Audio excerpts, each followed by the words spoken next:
Stockard was clever. He was trying to get Knife to either speed up and fly right by him, or slow down enough to let the two Flight Hawks catch up. The Flight Hawk UMF-3s were the purpose of this exercise. Flying as escorts controlled by Zen, the two robot aircraft were supposed to keep Knife from shooting down the Strike Eagle. The exercise was designed to push the mini-planes and their human commander to the limit, which was fine with Knife, as long as he nailed the SOB. Stockard's left wing slid downward, and the plane seemed to literally drop from the sky. Knife pushed his nose down before realizing what was going on.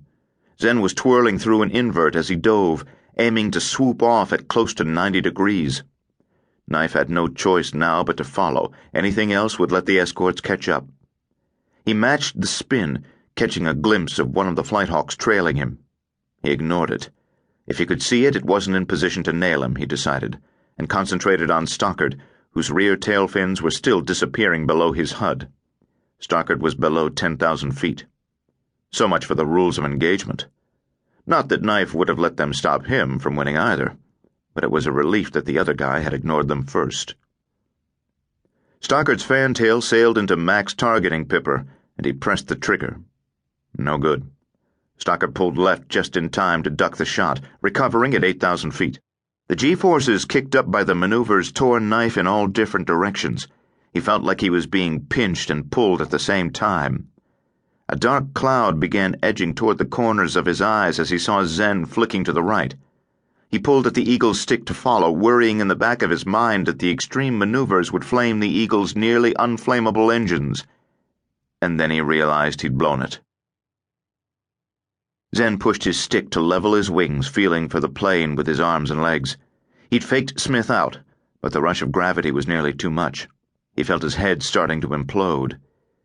If he were flying only the Strike Eagle, he'd be fine, but he had to guide the Flight Hawks as well. Even with the computer guidance system carrying most of the load, it was too much work. His brain started caving under the physical and mental stress. That was the point of all this, right? To find the limits? Okay, he told himself. I'm here, I'm doing this.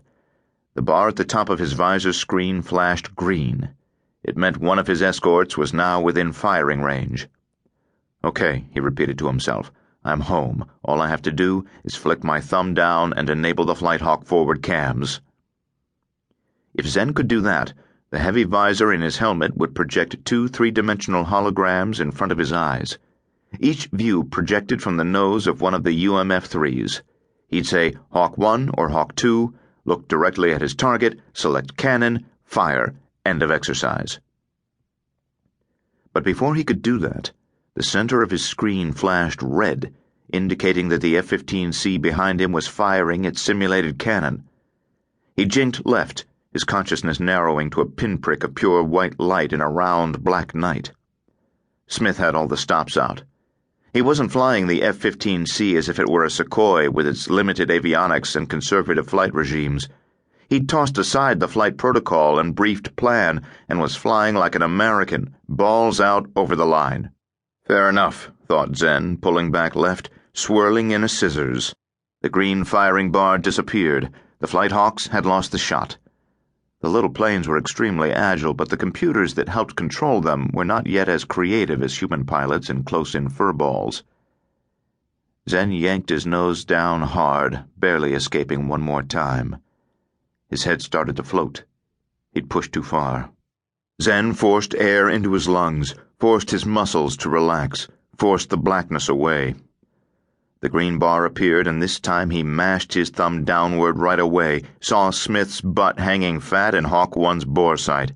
Hawk 1, he told the control computer. Cannon.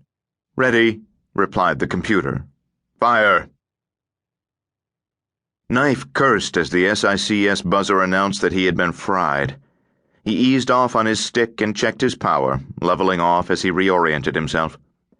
The dogfight had taken them to the edge of the restricted airspace Dreamland had set aside for the Flight Hawk test. He began a bank south. Dreamland Playboy 1, this is Hawk Mother, Zen radioed. You're dirt. Yeah, no shit, Smith snapped. The transmissions were monitored as well as recorded, but at the moment Knife didn't care if anyone thought he was a sore loser. It was the first time he'd lost